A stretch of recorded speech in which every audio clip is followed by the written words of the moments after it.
el camino que conectó al mundo. Antes de que existieran los países tal como los conocemos hoy, antes de fronteras, banderas y mapas precisos, existía un camino invisible que atravesaba desiertos, montañas e imperios. Un camino que no aparecía en los mapas, pero que decidía el destino del mundo. La ruta de la seda no fue una carretera, fue una arteria. Una vena abierta que conectaba Oriente y Occidente, por donde no circulaban solo mercancías, sino también ideas, religiones, enfermedades, secretos y poder. Durante siglos, hombres cruzaron el desierto cargando tejidos más valiosos que el oro, especias capaces de transformar economías enteras y conocimientos que redefinirían la civilización. Cada caravana era un riesgo, cada ciudad una apuesta, cada frontera una ruleta entre la riqueza y la muerte. La ruta de la seda transformó aldeas en imperios e imperios en ruinas, sin pedir jamás permiso a reyes ni a dioses. Pero lo que pocos perciben es que este camino nunca desapareció, solo cambió de forma, cambió de nombre, cambió de lenguaje. Donde antes había camellos y caravanas, hoy hay barcos, cables de fibra óptica, puertos estratégicos y acuerdos silenciosos. El mundo moderno aún camina sobre la ruta de la seda, incluso sin saberlo. El cofre que abrimos hoy no guarda solo seda, guarda el origen de la globalización, guarda el mapa del poder y guarda una advertencia antigua. Quien controla los caminos, controla el mundo. El nacimiento de una arteria global. Mucho antes de mapas precisos o fronteras trazadas con tinta, el mundo ya estaba conectado por necesidad. En el extremo oriental, la China antigua guardaba un secreto que valía más que ejércitos enteros: la seda. Un tejido ligero, brillante, casi mágico a los ojos de Occidente. Su producción era un asunto de Estado. Revelar cómo se fabricaba significaba la muerte. Y aún así, el deseo por ese material fue más fuerte que cualquier decreto imperial.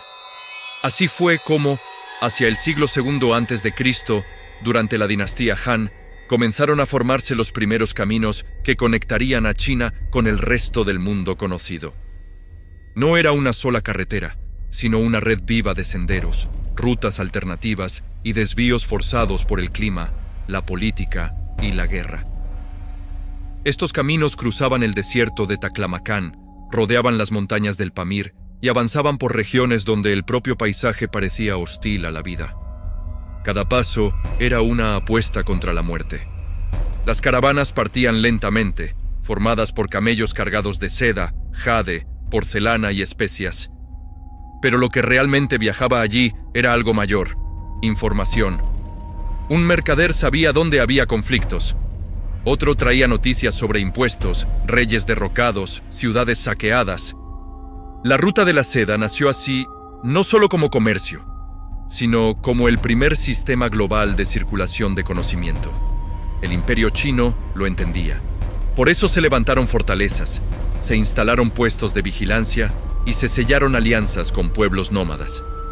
Controlar la ruta significaba controlar el flujo de riqueza y, más importante aún, el flujo de influencia. Del otro lado, imperios como el parto y más tarde el romano también comprendieron que aquella arteria invisible era vital. Roma nunca llegó directamente a China, pero dependía de la seda para sostener su lujo, su estatus y su propia imagen de poder. En medio de ese camino surgieron intermediarios, sogdianos, persas, árabes, pueblos que no producían la seda, pero dominaban el transporte, la negociación y la adaptación cultural. Hablaban varias lenguas, conocían costumbres rivales y sabían exactamente cuánto valía cada secreto. La ruta de la seda no se movía por confianza, se movía por cálculo. Viajar por ella significaba enfrentar ladrones, tormentas de arena, hambre y traiciones. Muchos no regresaban jamás. Los huesos de mercaderes aún reposan bajo dunas que se desplazan con el viento, borrando cualquier rastro humano. Y aún así, las caravanas seguían llegando, porque la ganancia compensaba el riesgo, porque el mundo, sin saberlo, ya dependía de ese camino.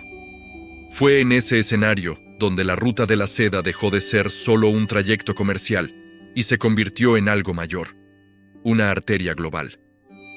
un sistema que bombeaba riqueza, ideas y poder entre civilizaciones que jamás se encontrarían cara a cara, pero que comenzaron a influirse mutuamente de forma irreversible. A partir de entonces, el mundo nunca volvió a estar aislado. Había sido conectado, las ciudades que florecieron de la nada. En el corazón de desiertos, donde nada debería sobrevivir, surgieron ciudades que desafiaban la lógica de la geografía y de la propia naturaleza. Samarcanda, Bujará, Kashgar, Palmira. Nombres que resonaban como promesas para mercaderes exhaustos y como trampas para imperios ambiciosos. No nacieron por casualidad. Fueron moldeadas por la ruta de la seda como islas de vida en un océano de arena. Oasis no solo de agua, sino de poder, conocimiento y peligro. Samarcanda brillaba como una joya azul en medio de Asia Central. Sus mercados reunían a mercaderes de China, India, Persia y del Mediterráneo. Allí, la seda cambiaba de manos sin que nadie supiera exactamente de dónde provenía. Astrónomos observaban el cielo. Matemáticos traducían textos griegos. Médicos intercambiaban recetas que mezclaban ciencia y misticismo. Pero detrás de la belleza arquitectónica y de los mosaicos perfectos, había una vigilancia constante. Quien controlaba Samarcanda controlaba un nodo vital de la ruta, y eso la convertía en un objetivo permanente de conspiraciones y traiciones. Bujará era diferente, más discreta, más silenciosa. Un centro espiritual e intelectual, donde bibliotecas surgían junto a mezquitas y carabazares. Allí, los libros viajaban tan rápido como las mercancías. Textos prohibidos en Occidente eran copiados a mano. Ideas consideradas herejía en un reino se enseñaban abiertamente en otro. Bujará no vendía solo productos, vendía pensamiento. Y el pensamiento, en aquella época, era un arma. Kashgar se encontraba en el límite del mundo conocido. Era el último aliento antes del desierto de Taklamakan, o la primera señal de civilización después de atravesarlo. Quien llegaba allí debía decidir, seguir adelante o regresar con vida. Por eso, Kashgar se convirtió en un centro de información estratégica. Espías se mezclaban con mercaderes. Los mapas se negociaban como oro. Un error de ruta significaba una muerte segura. Un mapa correcto, una fortuna. Palmira, más hacia el oeste, floreció como un puente entre Roma y Oriente. Una ciudad erigida sobre la diplomacia y el doble juego. Oficialmente aliada de Roma, pero profundamente conectada al comercio oriental.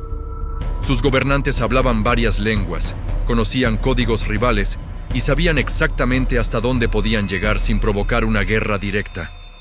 Palmira se enriquecía negociando neutralidad, hasta el día en que se atrevió a querer más poder del que le estaba permitido. Estas ciudades no eran solo paradas de descanso. Eran centros de espionaje, lavado de riquezas, alianzas secretas y traiciones silenciosas. La información sobre ejércitos, rutas alternativas y crisis políticas circulaba en las tabernas tanto como el vino y las especias. Un mercader podía ser solo un mercader, o un informante pagado por 3 imperios diferentes. Cuando una de estas ciudades caía, no era solo la piedra lo que se derrumbaba. Era un eslabón entero de la ruta de la seda el que se rompía. El comercio cambiaba de camino, los imperios perdían influencia y nuevas ciudades surgían en el vacío dejado atrás. Porque la ruta no dependía de un lugar fijo. Se adaptaba, se desplazaba, sobrevivía. Estas ciudades florecieron de la nada porque la nada, cuando es atravesada por la riqueza y la ambición, deja de ser vacío. Se transforma en escenario, más que mercancía, ideas, religiones y enfermedades. La ruta de la seda nunca fue solo un corredor de comercio. Fue, sobre todo, una arteria invisible por la que circulaban ideas capaces de transformar civilizaciones enteras. Mientras la seda, el oro y las especias cambiaban de manos, algo mucho más poderoso cruzaba desiertos y montañas en silencio. Creencias, conocimientos y amenazas invisibles. Fue por esta ruta que el budismo salió de la India y alcanzó China. Monjes caminaban junto a las caravanas, cargando no mercancías, sino sutras escritos a mano e historias sobre la iluminación, el sufrimiento y el renacimiento. En cuevas excavadas en la roca, como las de Dunhuang, estas enseñanzas fueron preservadas durante siglos, protegidas del tiempo y de la guerra. La fe viajaba despacio, pero profundamente, adaptándose a cada cultura que tocaba. Siglos después, el Islam recorrió el mismo camino, expandiéndose desde la península arábiga hasta Asia Central y más allá. Los comerciantes musulmanes no llevaban solo telas y monedas, sino una nueva visión del mundo, un código moral y una lengua común para el comercio y la ciencia. Las mezquitas surgían junto a los mercados. El Corán se recitaba en ciudades donde antes solo se veneraban dioses antiguos. La ruta de la seda se convirtió también en una ruta de la fe. El cristianismo oriental, especialmente el nestorianismo, siguió ese mismo trayecto. Comunidades cristianas florecieron en regiones hoy inimaginables, desde Persia hasta China. Los cruces culturales ocurrían de forma casi invisible. Los símbolos se mezclaban, los rituales se adaptaban, y muchas creencias sobrevivieron solo como ecos, borradas por conquistas posteriores. Pero no solo viajaban religiones. El conocimiento técnico también cruzaba el mundo por esta red viva. El papel, inventado en China, recorrió la ruta de la seda hasta llegar al mundo islámico y después a Europa. Con él, el saber dejó de ser privilegio de unos pocos monjes copiando pergaminos costosos. Los libros se multiplicaron. Las ideas se difundieron. La pólvora siguió un camino similar, comenzando como curiosidad alquímica y terminando como instrumento de guerra capaz de derribar castillos e imperios. Cada caravana era una biblioteca ambulante y al mismo tiempo una amenaza, porque junto con ideas e invenciones, la ruta de la seda también transportaba enfermedades. Invisibles, silenciosas, mortales. Pulgas escondidas en los tejidos, ratas viajando en los fondos de las caravanas, hombres infectados que aún no sabían que estaban enfermos. Así fue como, en el siglo XIV, la peste negra recorrió el camino inverso de la seda, de oriente a occidente.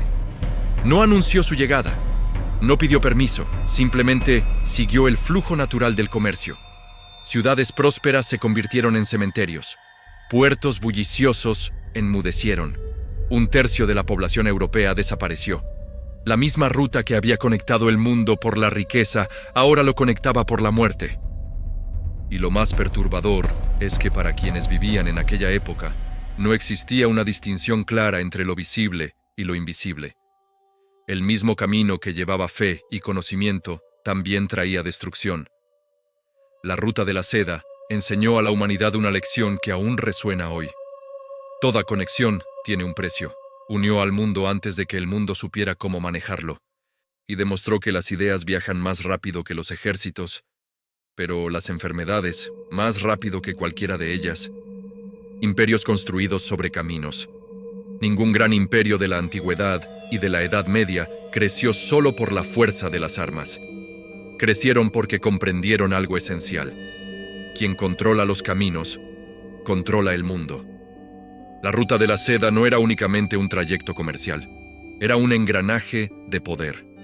Dominar sus tramos significaba decidir quién se enriquecía, quién empobrecía, quién prosperaba y quién desaparecía. El Imperio Romano fue uno de los primeros en entenderlo. Aunque nunca controló toda la ruta de la seda, Roma dominaba su extremo occidental. La seda china llegaba a Roma como un símbolo absoluto de estatus. Senadores, emperatrices y generales vestían un tejido procedente de un mundo que jamás verían. Para los romanos, la seda era casi mística y tan valiosa que drenaba toneladas de oro del imperio hacia Oriente. Roma no producía seda, pero producía suficiente poder para comprarla. Mientras tanto, sus carreteras pavimentadas, puertos y sistemas de recaudación garantizaban que el flujo nunca se interrumpiera. El lujo sostenía la autoridad, y la autoridad protegía el lujo. Más al este, el imperio persa, en sus distintas formas, desde los aqueménidas hasta los sasánidas, se convirtió en el verdadero guardián del corazón de la ruta de la seda. Persia no solo permitía el paso, regulaba, grababa y espiaba. Las ciudades persas funcionaban como filtros estratégicos, donde las mercancías eran evaluadas, los precios ajustados y la información recopilada. Cada caravana que cruzaba su territorio era observada. Cada comerciante era una posible fuente de datos. La ruta, allí, era también un sistema de inteligencia. Controlar los caminos significaba saber quién estaba en ascenso y quién estaba a punto de caer. Pero ningún imperio llevó esta lógica tan lejos como los mongoles. En el siglo XIII, Gengis Khan y sus sucesores hicieron algo inédito. Unificaron por la fuerza casi toda la extensión de la ruta de la seda bajo un solo dominio. Desde el mar de China hasta Europa Oriental, los caminos pasaron a responder a un mismo poder. Y, paradójicamente, eso creó el periodo más seguro de la historia de la ruta, la llamada Pax Mongólica. Las caravanas podían atravesar continentes con una protección nunca antes vista. Pasaportes imperiales garantizaban el paso. Mensajeros cruzaban miles de kilómetros en días. Mercancías, ideas y personas circulaban con una fluidez inquietante. Pero esa seguridad tenía un precio. Todo era monitoreado, todo pertenecía al imperio. Los mongoles no solo protegían la ruta, la poseían. Quien intentara rodearla, crear rutas alternativas u ocultar riqueza, era castigado con una brutalidad ejemplar. Aldeas enteras eran borradas para mantener el flujo obediente. La carretera era libre, siempre que estuviera controlada. Fue bajo este dominio cuando la ruta de la seda alcanzó su apogeo, y también su mayor vulnerabilidad, porque cuando el imperio mongol comenzó a desmoronarse, los caminos se fragmentaron junto con él. Los puestos de control se convirtieron en focos de conflicto. Las ciudades oasis perdieron protección. Bandidos, guerras locales y disputas religiosas hicieron la travesía cada vez más peligrosa. Lo que antes era una arteria vital se transformó en una sucesión de fronteras hostiles. La historia deja claro que la ruta de la seda no fue sostenida solo por comerciantes valientes, sino por imperios que entendieron que las carreteras son más poderosas que las murallas. Mientras existió un poder capaz de garantizar esos caminos, el mundo permaneció conectado. Cuando ese poder cayó, la ruta comenzó a morir, porque los imperios pasan, los caminos permanecen. Y quien los domina, aunque sea por un tiempo, escribe la historia con pasos, no con coronas. Marco Polo, mito o agente del sistema. Pocos nombres están tan profundamente ligados a la ruta de la seda como el de Marco Polo. Para muchos, fue apenas un joven veneciano curioso que atravesó el mundo y regresó con historias fantásticas. Para otros, un exagerador hábil, un narrador que mezcló verdades, rumores e invenciones. Pero existe una tercera posibilidad, menos cómoda y rara vez discutida. Marco Polo no fue solo un viajero, fue parte de un sistema de poder. Cuando Marco Polo partió de Venecia en 1271, acompañado por su padre y su tío, el mundo ya no estaba fragmentado como antes. La ruta de la seda se encontraba bajo dominio mongol. El imperio de Kublai Khan ofrecía algo inédito: seguridad continental. Pero esa seguridad no era gratuita. Exigía lealtad, información y circulación controlada. Y es precisamente ahí donde Marco Polo encaja. Según sus propios relatos, no fue únicamente un visitante en la corte de Kublai Khan. Habría servido como emisario imperial, administrador regional, observador de costumbres y recolector de información. Viajó por regiones sensibles del imperio, atravesó provincias lejanas y presenció sistemas de gobierno, minería, tributación y logística. Un privilegio raro, concedido solo a quienes resultaban útiles. Los historiadores, sin embargo, siempre se han dividido. Algunos señalan inconsistencias en sus relatos, la ausencia de referencias a la Gran Muralla China, exageraciones sobre riquezas, descripciones que parecen ecos de relatos ajenos. Otros sostienen que Marco Polo escribió, o dictó, su libro años después, en prisión, mezclando memoria, traducción oral e intención narrativa. Aún así, hay un detalle que sostiene su relevancia real. El conocimiento que trajo era estratégico. Marco Polo describió el uso del papel moneda, algo impensable para la Europa de la época. Habló del carbón como combustible, de sistemas postales eficientes, de ciudades organizadas a una escala monumental. Esa información no era solo curiosidad, eran semillas. Al regresar a Occidente, esos relatos ayudaron a rediseñar la visión europea sobre poder, economía y administración. La ruta de la seda dejaba de ser solo un camino distante y pasaba a ser un modelo posible. Y esto plantea una pregunta inquietante. ¿Marco Polo fue un observador neutral o un vector de influencia? Un hombre que atravesó culturas llevando mercancías en la ida e ideas en la vuelta. Porque viajeros como él no solo cruzaban caminos, conectaban sistemas, funcionaban como hilos humanos entre imperios que rara vez se encontraban cara a cara. El mito de Marco Polo también sirvió a propósitos mayores. Sus historias inflaron el imaginario europeo, alimentaron el deseo de rutas directas hacia Oriente y, siglos después, ayudaron a justificar expediciones marítimas que cambiarían el mundo. Colón, por ejemplo, llevaba consigo una copia del libro de Marco Polo. No buscaba solo tierras, buscaba el sistema descrito allí.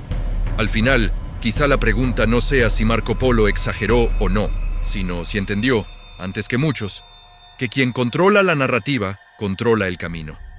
Y que viajar por la ruta de la seda nunca fue un acto inocente. Porque en esa carretera, incluso las historias eran mercancías. Y algunas valían más que el oro. El colapso, cuando el mar mató el camino. Durante siglos, la ruta de la seda fue el eje invisible que sostuvo el mundo conocido. Un sistema vivo de senderos, desiertos, montañas y ciudades que conectaba Oriente y Occidente a través de la resistencia humana. Pero todo camino, por más poderoso que parezca, lleva en sí la semilla del colapso, y en el caso de la ruta de la seda, esa semilla llegó desde el mar. A partir del siglo XV, algo cambió de forma irreversible. Mientras las caravanas aún cruzaban el desierto, en viajes que duraban meses, los navegantes europeos comenzaron a descubrir que el océano ofrecía algo con lo que ninguna ruta continental podía competir: escala, velocidad y control directo. Las rutas marítimas no necesitaban decenas de intermediarios, ni ciudades oasis vulnerables, ni imperios estables a lo largo del trayecto. Bastaban el viento, la madera y los cañones. Portugal fue el primero en romper el equilibrio. Al rodear África y alcanzar el Océano Índico, los portugueses encontraron una ruta que conectaba directamente a Europa con las riquezas de Oriente. Especias, seda, porcelana y metales preciosos comenzaron a fluir por los mares. El comercio que antes dependía de Samarcanda, Bujará o Kashgar, ahora rodeaba continentes enteros sin tocar el desierto.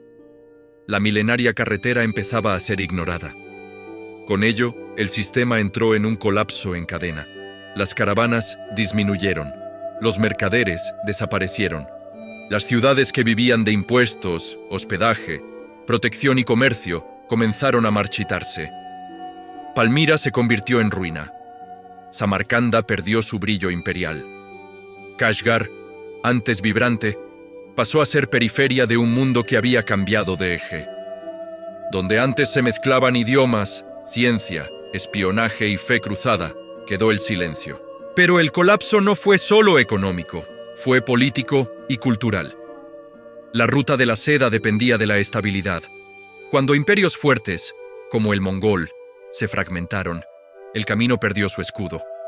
Bandidos, guerras regionales y fronteras hostiles hicieron la travesía cada vez más peligrosa. Sin seguridad, el comercio muere. Y cuando el comercio muere, las ciudades lo siguen. El mar no mató el camino de una sola vez. Lo asfixió lentamente. Cada barco que llegaba directamente desde Asia a los puertos europeos restaba un poco más de sentido al cruce terrestre. Cada mapa náutico redibujado debilitaba siglos de conocimiento acumulado en las rutas de arena. El mundo dejó de mirar hacia el interior del continente y comenzó a mirar hacia los horizontes azules. Aún así, el colapso no lo borró todo. Fragmentos de la ruta de la seda continuaron activos durante siglos, ahora reducidos a rutas regionales, sombras de un sistema global que ya no existía. Pero el corazón había dejado de latir. El camino que unió civilizaciones fue sustituido por rutas que separaban continentes en zonas de influencia colonial. Al final, la ruta de la seda no murió por fallar. Murió porque el mundo encontró una forma más eficiente y más violenta de conectarse. El mar no solo venció al camino, redefinió el poder. Y así, una red que sostuvo imperios durante más de 1000 años fue abandonada al desierto, no como un fracaso, sino como el vestigio de un mundo que aprendió, demasiado tarde, que todo camino puede ser sustituido. La nueva ruta de la seda, el regreso del imperio. Durante siglos, la ruta de la seda fue recordada como un vestigio del pasado. Un camino muerto, sepultado por el desierto y sustituido por el océano. Pero los imperios rara vez olvidan los caminos que alguna vez les dieron poder. Y a comienzos del siglo XXI, China decidió resucitar la carretera que un día conectó al mundo, ahora bajo otra forma, otra escala y otra lógica. En 2013, Pekín anunció al planeta un proyecto ambicioso, casi discreto en el discurso, pero colosal en la ejecución: la Belt and Road Initiative, la nueva ruta de la seda. Oficialmente, se trataba de cooperación económica, desarrollo de infraestructura e integración global. Carreteras, ferrocarriles, puertos, oleoductos, cables digitales y corredores logísticos atravesarían Asia, África, Europa y América Latina. En la práctica, era el rediseño silencioso del mapa del poder mundial. A diferencia de la ruta antigua, sostenida por caravanas y ciudades oasis, la nueva carretera está hecha de contratos, financiamientos, bancos estatales y dependencia económica. Países en desarrollo recibieron miles de millones en préstamos para construir puertos, ferrocarriles y carreteras estratégicas. Pero el precio rara vez figuraba en el acuerdo inicial. Deudas impagables, concesiones territoriales, control de infraestructuras críticas y alineamiento político pasaron a formar parte del paquete. Puertos como Hambantota, en Sri Lanka, se convirtieron en símbolos de este nuevo modelo. Incapaz de pagar la deuda, el país cedió el control del puerto a China por 99 años. Carreteras en Pakistán, ferrocarriles en África Oriental, centrales en Asia Central y corredores energéticos en Europa Oriental comenzaron a formar un patrón inquietante. Quien controla la ruta, controla el flujo. Y quien controla el flujo, controla las decisiones. La nueva ruta de la seda no avanza con ejércitos, sino con ingenieros. No impone banderas, sino contratos. No ocupa territorios, sino que administra cuellos de botella logísticos. Es un imperio sin apariencia de imperio, un poder que crece sin necesidad de proclamarse. Y precisamente por eso, más difícil de confrontar. La geopolítica global reaccionó con cautela. Estados Unidos y la Unión Europea comenzaron a ver la iniciativa como un instrumento de influencia estratégica disfrazado de desarrollo. Al fin y al cabo, carreteras y puertos no son neutrales. Definen quién exporta, quién importa y quién depende de quién. La nueva ruta de la seda no conecta solo mercados, conecta decisiones políticas, votos en organismos internacionales y silencios convenientes. Existe también el componente tecnológico: cables de fibra óptica, satélites, redes 5G y sistemas de vigilancia acompañan a la infraestructura física. El camino no transporta solo mercancías, sino datos, y los datos son el oro del siglo XXI. La ruta antigua llevaba seda, papel y pólvora. La nueva transporta información, influencia y dependencia digital. Para China, el proyecto es más que economía. Es una narrativa histórica, un retorno simbólico al centro del mundo, donde el imperio del medio vuelve a ser el eje por el que todo pasa. No por conquista militar, sino por necesidad global. El mundo necesita infraestructura, y quien construye, manda. Así, la ruta de la seda regresa, no como camino de arena, sino como una red invisible de poder. Un imperio que no se anuncia, pero se instala, que no marcha, sino financia, que no domina por la fuerza, sino por la deuda. Y la pregunta que resuena, como resonaba en los desiertos antiguos, sigue siendo la misma. cuando un camino se vuelve inevitable. ¿Quién elige realmente hacia dónde conduce? Cuando miramos la ruta de la seda solo como una carretera antigua, perdemos lo esencial. Nunca fue solo comercio, fue control, fue poder en movimiento. Fue la prueba de que quien domina los caminos, domina el destino de los pueblos que dependen de ellos. La seda, el oro, las especias y las ideas siempre fueron solo el barniz. Lo que realmente importaba era quién decidía por dónde pasaba todo. A lo largo de la historia, los imperios no surgieron solo por la fuerza de las armas, sino por la capacidad de organizar flujos. Controlar caravanas, tributos, puertos y cuellos de botella logísticos siempre fue más eficaz que conquistar territorios enteros. La ruta de la seda enseñó esto al mundo mucho antes de que la globalización tuviera nombre. Y el mundo aprendió, quizá demasiado bien. Lo inquietante no es el regreso de la ruta de la seda, sino lo familiar que resulta. Cambian los actores, cambian las tecnologías, cambian los discursos, pero la lógica permanece intacta. Hoy lo llamamos inversión, alianza estratégica o desarrollo. En el pasado se llamaba protección, peaje o tributo imperial. La esencia es la misma. La dependencia crea obediencia. Este episodio no es un ataque a países ni una exaltación del pasado. Es una invitación a la atención. Porque la historia rara vez se repite de forma idéntica, se repite de forma sofisticada. Y cuanto más sofisticada, más invisible. Las carreteras modernas no levantan polvo en el desierto. Pasan por contratos, cables, datos y deudas que pocos leen hasta el final. La ruta de la seda no murió, solo cambió de forma. Y cada vez que un nuevo camino se presenta como inevitable, vale la pregunta que atraviesa los siglos. ¿Quién gana realmente cuando el mundo entero transita por el mismo trayecto? Aquí, en el cofre azul, no abrimos mapas antiguos. Abrimos patrones, porque entender el pasado no es nostalgia, es defensa. El camino nunca muere. La ruta de la seda nunca fue solo una carretera perdida en el pasado. Fue, y sigue siendo, una metáfora poderosa de cómo funciona realmente el mundo.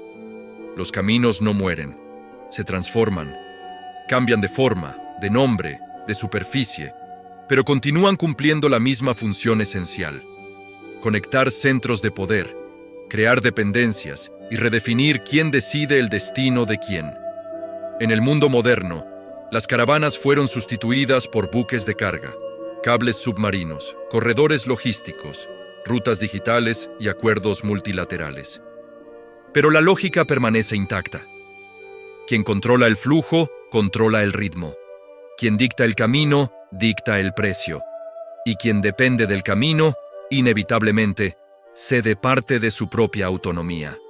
La antigua ruta de la seda enseñó que el poder más duradero no se impone solo por la fuerza, sino por la necesidad.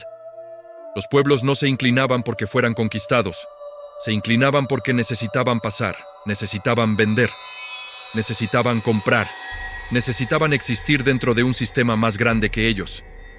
Hoy, ese mismo engranaje gira a escala global, silencioso, sofisticado y muchas veces invisible para quienes viven dentro de él.